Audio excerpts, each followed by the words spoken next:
me check my volume. All right. Hello and welcome, Dee Dee. I'm really excited to have you here. Tell us a little bit about yourself and what you do. Hi, Megan. Thanks for having me. Well, I do a couple different things.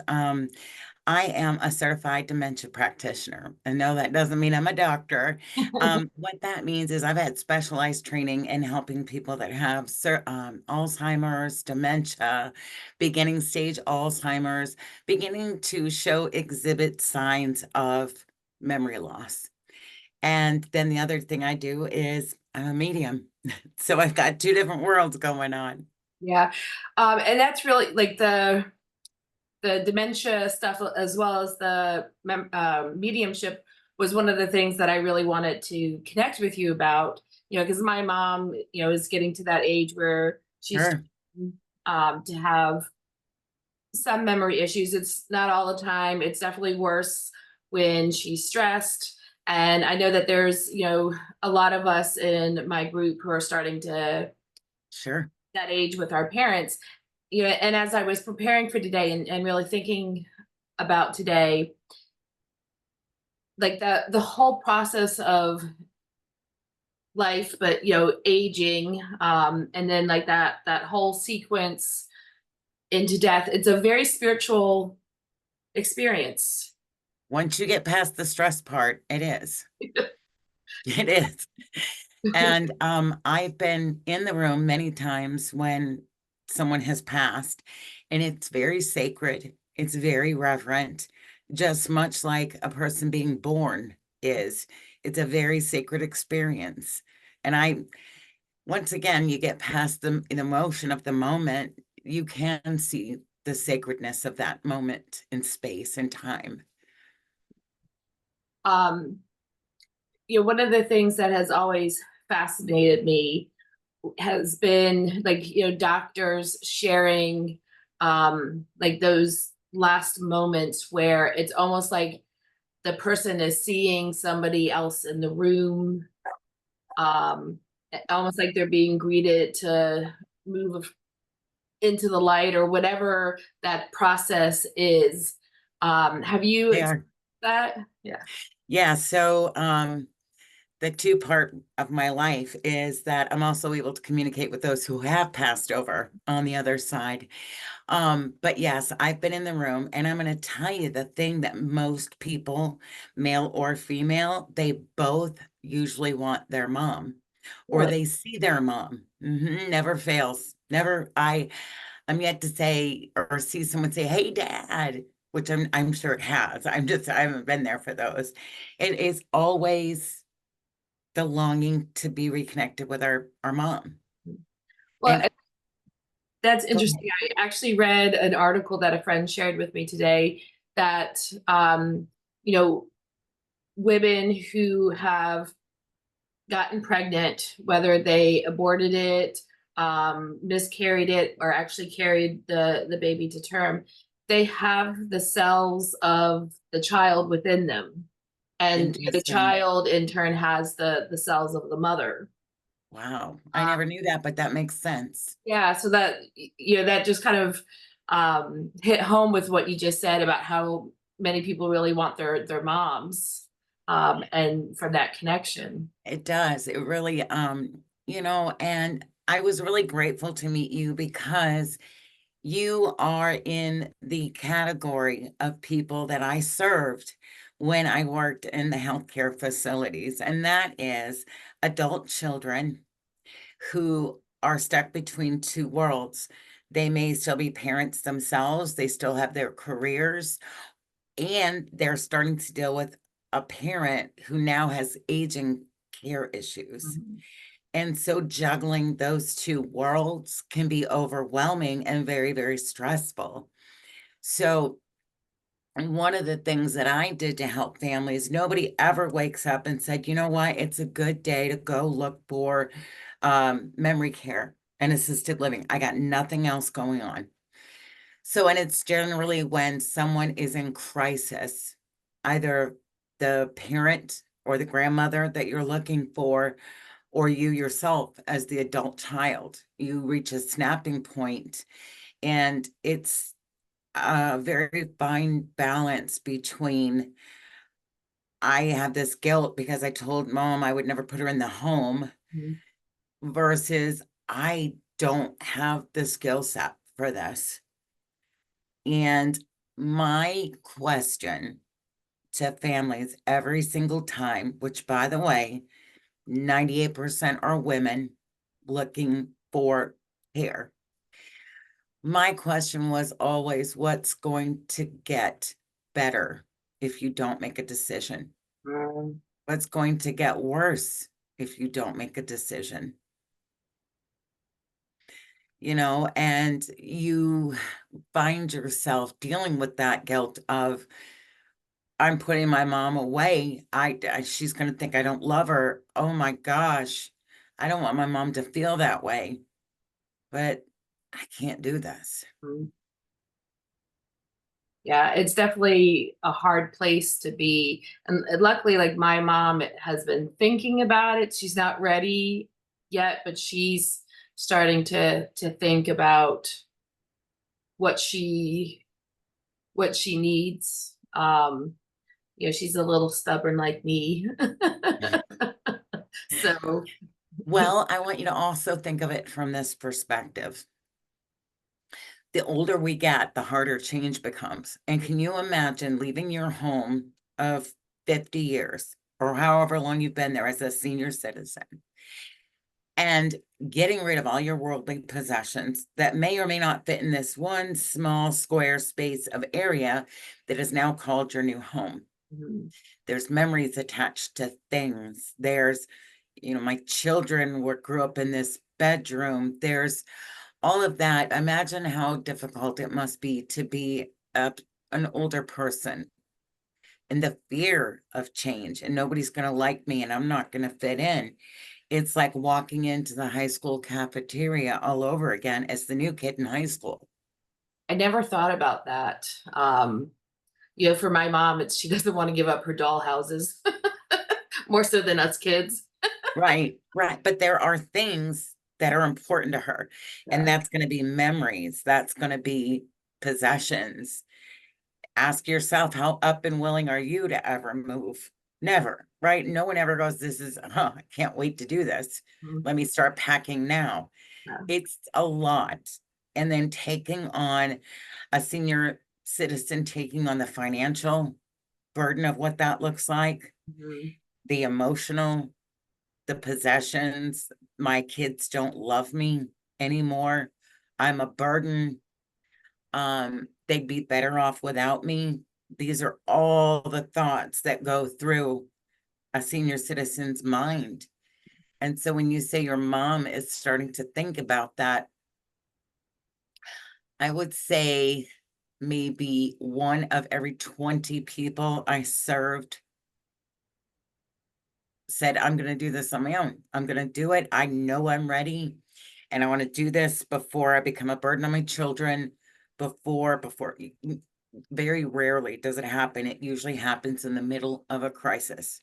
Something has happened. Mom or dad has taken a fall. And from the hospital, they have to go to rehab. From rehab, they have to go through therapy. Then it's determined by the therapists and the nurses on staff, they're no longer safe to live at home. And they tell you, the family member, oh, probably in about 7 days before mom's getting discharged, that you have to find a safe solution for her. So there is a lot that goes into that. And also, too, I think it's really important for people to understand the different care levels there are. What I mean by that is normally when people think, my loved one needs care, it's time to send them to the nursing home. That's the blanket umbrella term we've all known, the nursing home. Mhm. When in fact, the nursing home is actually referring to skilled nursing. And there's two types of things that skilled nursing serves. One is short-term rehab, which is the hip fracture, the broken leg that I just described, where their goal is to get them healed up in their certain amount of Medicare days. Medicare pays a certain amount of days for that rehab. So then there's the long term. which means you're almost 100% dependent on another human being for your survival. You may not be able to feed yourself. You may not be able to take your own medicines anymore. But then there's also something called independent living. So independent living is like usually the first step in the care journey. And independent living is basically an apartment where most of the residents still drive, they still socialize, they still go to church, they still go to the store. They just don't have the upkeep and maintenance of a home anymore, right? So there's a sense of freedom in that. Friendships, a big, big issue for seniors is usually loneliness, the loneliness factor. And a lot of their age group have either passed on or needing another level of care where they're no longer accessible to each other. So then the next level is as your needs start to change, assisted living. And what does that mean? Well, that's where you need assistance with the ADLs, activities of daily living. And that could be med management. That could mean assistance getting to and from the bathroom. That could mean having your meals prepared for you, like you're no longer safe to make your own meals. That's another thing seniors are famous for is they don't want to admit that they're not safe to cook anymore, so everything becomes microwavable. You know, and you'll start to see a decline in physical appearance right around this point as well. Okay. And then there's assisted living with memory care, or there is standalone memory care. And memory care many times is attached to assisted living, which is when somebody starts to cognitively decline. They don't necessarily have to leave that location. They would just transition into usually what's called a secure memory care unit, which means people can't, I don't like the word escape for lack of a better word, but they're not going to be an elopement. Mm. And then the last one, which is kind of all encompassing that most people have never heard of, is CCRC. And that's a continuing care retirement community. And those usually have a very large buy-in. And you're talking, depending on the market that you live in, anywhere from $50,000 to $500,000. That's called an entry fee. And the cost of that plus a monthly fee. Wow. That cost is estimated upon you come in at an independent level and you will at some point need skilled nursing. Now the downside, that's great in theory. The downside of that is you may not make it in the life cycle to all those different care levels, but you're paying for it up front. Mm. So it's a very overwhelming journey and most people have no idea where to even start. Right. It's this, yeah. I'm definitely there. Like I didn't even realize I knew that there was, certain levels and ones where you could like transition through. But yeah. Yeah. And some places do have like assisted living and memory care attached, as I was saying. Very rarely have I seen in my market anyway, anything that was not specifically a CCRC where they had a skilled nursing, assisted living, and a memory care all under the same roof. That's very rare to find. And I'm in the Virginia market, Roanoke, Virginia, so I can only speak of my market, but there are certain traits that go across the board. Yeah. Um, from a spiritual perspective, and I know I asked you this, I think a couple weeks ago, like when somebody gets to that point where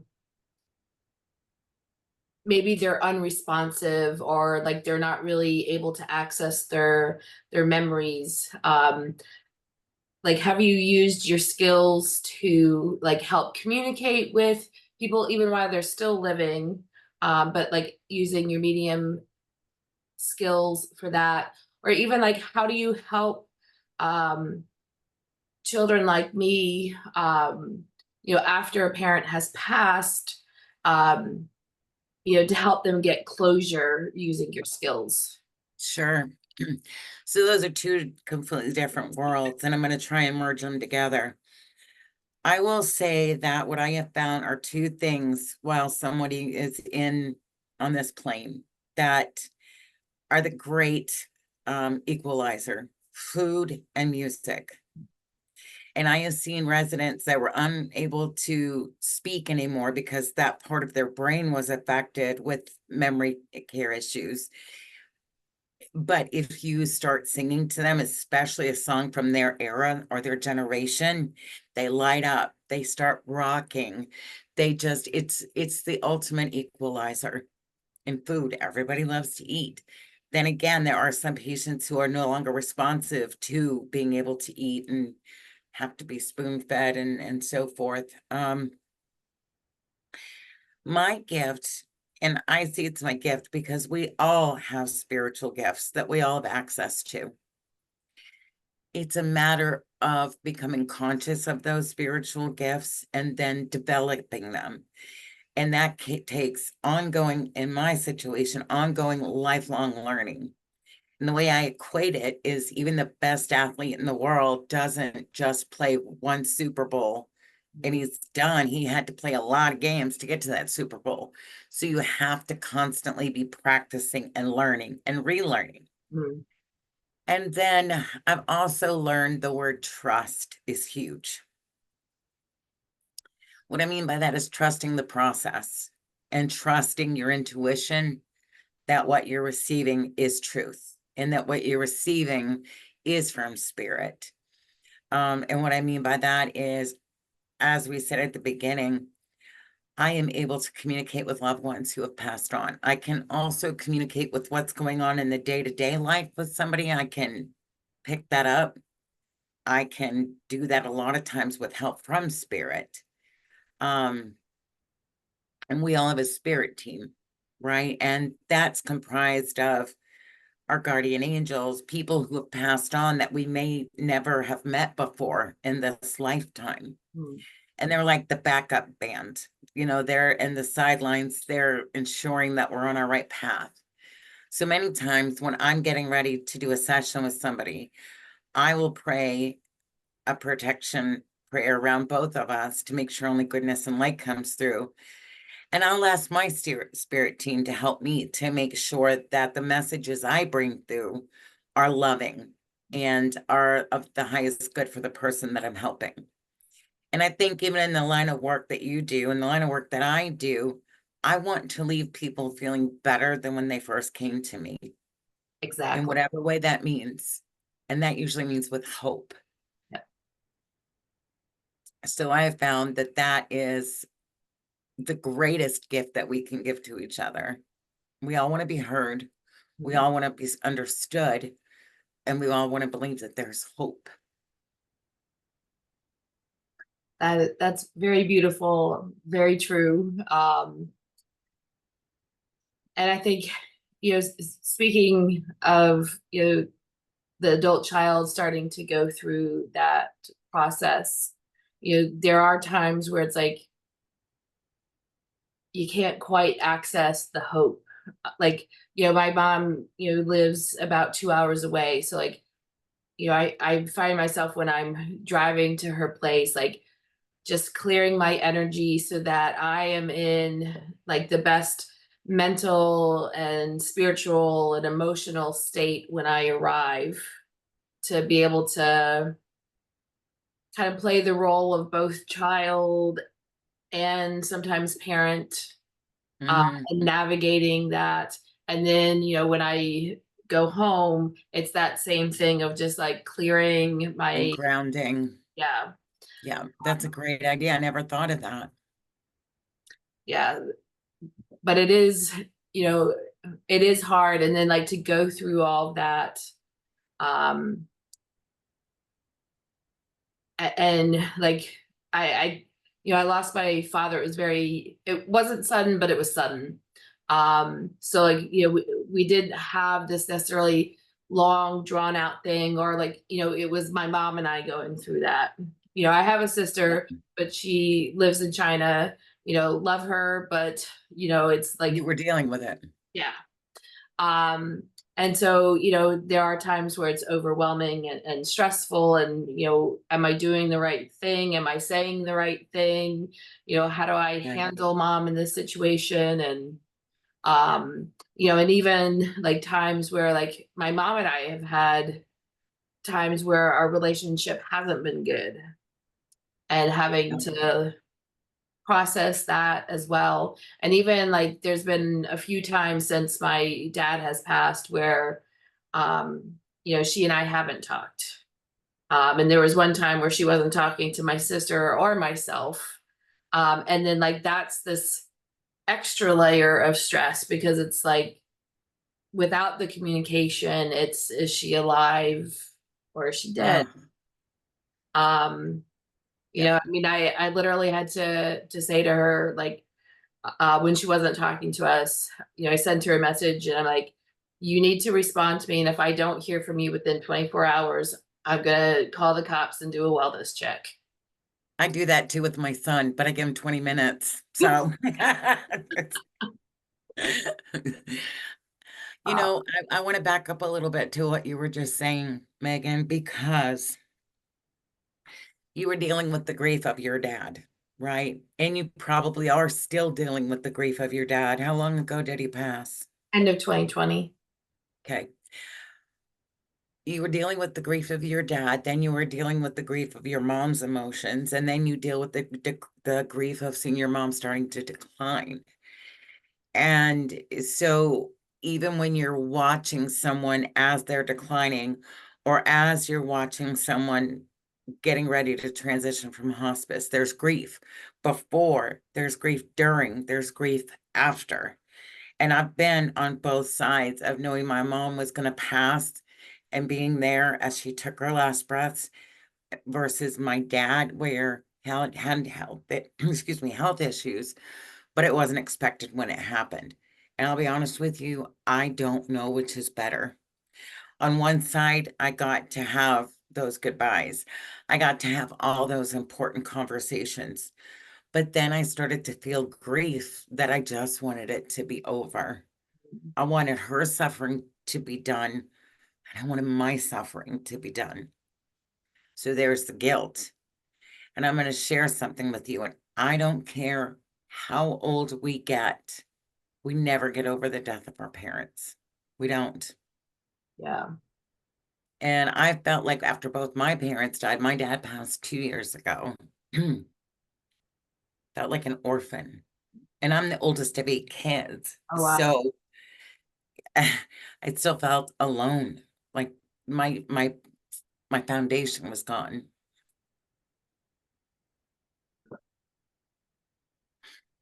Yeah. I still remember, like, I think, like, I kind of, my dad had a stroke about a year before he passed. And, the person that was there after that stroke, it wasn't my dad. Right. So, there was kind of a year of grief, Yeah. prior to him passing. Um, but like, that first dinner at home, and like getting three plates out, it's like, oh Yeah. wait, Yeah. and it's those little things that are more like Yeah. heart-wrenching. Like the first things, and that there was one time like I was having like something going on, in my home, and I was like, oh, I need to call dad and ask him what to do. Yeah. Those phone calls when your first response is, oh, I got to call mom, I got to call dad. And the magnitude that hits you of, wait a minute. Yeah. And that's another form of grief. Yep. And I remember, a friend of mine, and I'm thankful that, she shared this with me, because her father had passed a couple years before mine. And she's like, you know, the grief will just hit you out of nowhere. Like Random. waves. Yeah. And she's like, I'd be, getting in my car and getting ready to drive home for work and just start bawling. Yep. I'm like, oh. And, I felt that, like, I don't necessarily hold the grief And I think, that's sometimes one of the nice things about doing this work is that that there's the spiritual side of things versus the physical side of things. So, um, you know, but it's still, every time I go home, Yeah. um, That missing is just so evident yeah, and so blatant in your face that part of you is missing. yeah, And I did describe it the same way that your friend did. It was like it would hit me in waves. This wave would just knock me down that I didn't even see was behind me. Like when you're in the ocean swimming, and it just took my breath away. Um, I wrote a book after my mom died, and it was kind of like my last way of honoring her. And it was called The Grief and the Gifts. And what the book was about was what it's like to watch a parent dying on hospice. mm, Now, as I said earlier, I'm the oldest of eight, and I let each one of my siblings write a chapter based on their perception of the oh wow, experience. And although we all lost the same mom and we were all in the same room, our perspectives were so different. really? It was fascinating to me. Um, my initial intention was to write this for families that had recently, their loved one went on hospice, to let them know that one day you will smile again, one day you will laugh again, and one day that you'll get to a place where the memories make you smile and not just take your breath away. Mm. So I get emotional thinking Yeah. about it. Um, that being said, I published the book, and my siblings, because they are not as out there as I am, were not comfortable with the whole world knowing our story. Mm. So I did one round of publication and then I just didn't do any more because it was their process too. And I needed to respect their vulnerability in that moment. Yeah. Um, what was the most telling thing about like the differences between all of your perspectives? I was able to, what was really interesting is that about 2 hours before my mom passed, all the windows in the house were closed. It was April in New England, which is still kind of cold. And my sisters and I all got a strong smell of men's cologne. None of my brothers were in the room with us. My dad was upstairs. And in that moment, I was very aware that my mom's dad had come to get her. Oh wow. And I don't know if my siblings ever fully put that spiritual perspective on it that I did. I think one of the other ones was one of my brothers. His only contribution to the book was it sucked. The whole thing sucked. And that's all he would say. Um, I had also brothers who were in the military, and you're not supposed to show emotion, and Mm, didn't cry, didn't just show any emotion wow. until the service. And it was time to carry the casket out the door of the church. And then they cried like little boys. Wow. And that ripped my heart out too. My big, strong brothers who had served in Afghanistan and Iraq, and just to see them crumbled, in their uniforms in complete full military gear. That was gut wrenching to me that, the girls showed emotion right up front and all the way through. The boys were a little bit more reserved and behind us, but when they fell hard. You think, because as my mom and I were, like that first day of my dad's passing, which was, he passed at our house. Yeah. Like by the time that I got to my mom's house, she had pretty much packed up all of his stuff. Hmm. That was how she was grieving or not Yeah. grieving. Um, It was grief. yeah. And I remember like, I think I cried on the way home. I, um, my friend talked with me on the drive and got me through it. And then I just remember having to be strong for her, of like sometimes having to fight back my own grief to hold it together so she could hold it together, because she didn't either feel ready to cry or process things, or um But why was that your burden? I don't know. I think, it's kind of our relationship dynamic. Mhm. um So it wasn't okay for you to cry if she wasn't crying, yes. and you had to be strong so she could be what you perceived she was as strong, or her perception of strong, right? Or not breaking down. Yeah, I think, I don't know that my mom always handles emotion well. Um so, anytime that I would start to feel a little bit of grief, like I would see her get agitated. And There's so, emotion we cannot feel, don't feel. Yeah. exactly. And so Mhm. like holding that together, and then like, speaking of packing up everything, I was going to pack up everything, all my belongings, and move home with her. Um, and then, we ended up getting into a huge fight. I think she took all of her emotions out on me, and I took my emotions out on her that day. And then I had to like pack what I could back into my car, and drive back home. Wow. Um, and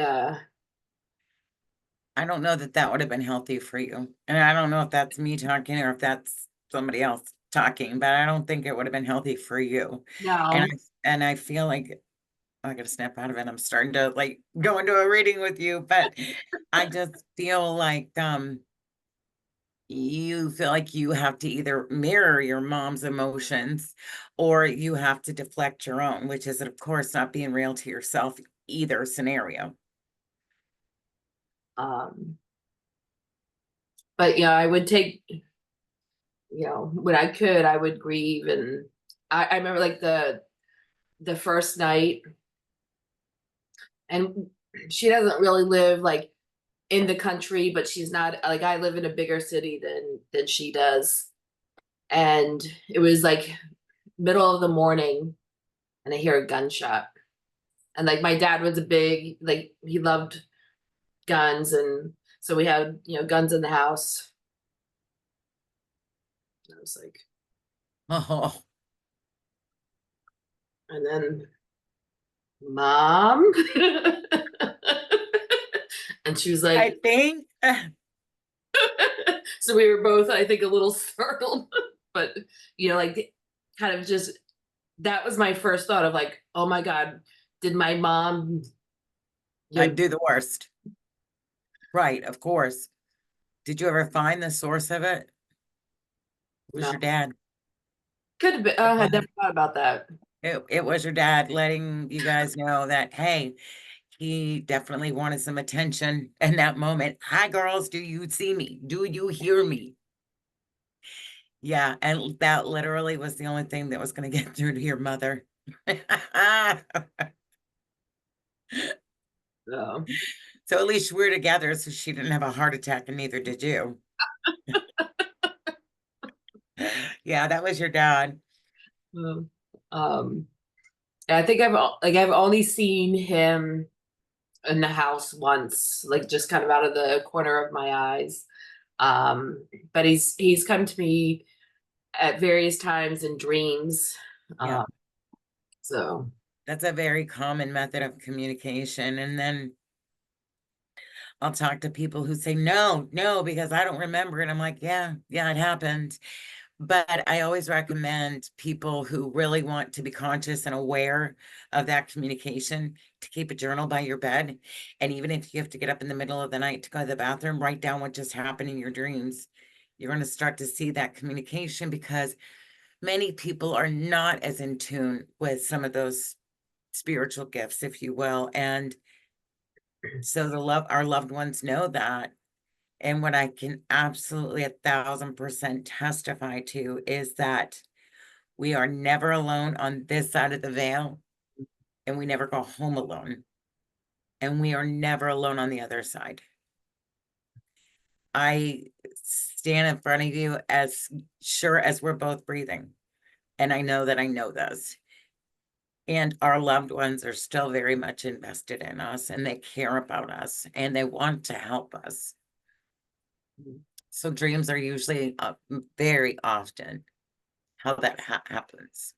Yeah, I think the two dreams that I remember, um, he was definitely helping me, and like helping me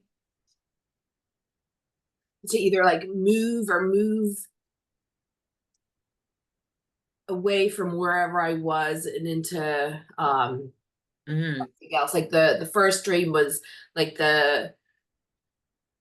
we were flying somewhere and we had to stay in an apartment, and like the apartment was really like dirty and dingy. And then like the next dream, we were my sister was there. It was the two of us and my dad, and we're navigating down this river. Um, and I think I was like steering the boat, or I was paddling or something. And my sister in the dream, um, we kind of parked and she was like, "Oh, look at this animal." And like my dad's like trying to pull her back in, which was very much like how my sister Focus, in real life. focus. Our loved ones definitely retain a lot of their same personality traits on from the other side. I communicate with so many people who have a great sense of humor still to this day. I have some that are very withheld in the background about coming forward because that's who they were in life, and then there's others like, look at me, hi, I need attention, hello, so if that's how your dad was in life, very guiding and directing, that makes perfect sense. Not always. He was more humorous, I think. I think he like tried to steer us, but I think that like in his human form, he didn't really understand what I was doing. Two Um, girls. I don't understand girls. I don't know what to do with this. well, I mean, even that, like, I especially the shift in the personality from Sure. his last stroke. Um, like he didn't understand the spiritual path I was on. Uh, Like he when I does now. yeah. When I told him I wanted to leave corporate, back in 2020, like he told me like I didn't deserve to be happy. But that was that generation, though. Yeah, You didn't matter if you were happy. You went to work and you smiled and were miserable, yeah. and they stayed at the same company for 50 years and got pensions. So that was also his generation. But like, my dad, somewhere I think in his 20s, uh, like he used to always tell us the story, like he went fishing with his friends and saw a spaceship. And when I asked him about it, I think like um, I asked him about it because it was during COVID, so like the first time I had seen them or I had been home was like for Thanksgiving that year. Yeah. And I, was asking him about it, and he's like, "That never happened." And my mom and I were like, "You used to tell the story all the time." And I've had that situation with my parents, not about the UFO, but my mother, that never happened.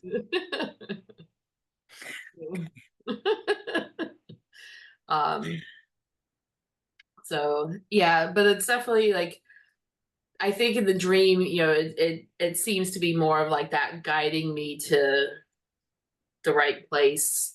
Um, so But you're definitely on the right path, Megan. I will just tell you. So, your spiritual journey, you're definitely where you need to be. thank you. Well, this was, I know you were kind of at the top of the time for you. I want to be really mindful. This was really great. And, I really appreciate Enjoyed it. talking about like, because not everybody really talks about the stage in our parents' lives and what Sure, we're going to be going through. And if people in my group aren't already going through that, like they will be at some point, and it's good. sure. And I'm happy to help if you come across anyone in your circle who needs some guidance, without the pressure of being sold anything. I can give them questions to ask, what to look for. I can just really be a helping hand and a guide for that. Wonderful. If anybody wants to communicate with loved That ones who this was, passed, I can do that too. and I think I have the link that people can access and connect with you. So I'll share that Thank you. comments. So And I'll give you my website too. I'll send that over to you. okay. Yeah, please, thank you. All And right. I will probably in the next month or so schedule a session like to connect with my dad and Love that. Yeah, I would love to help.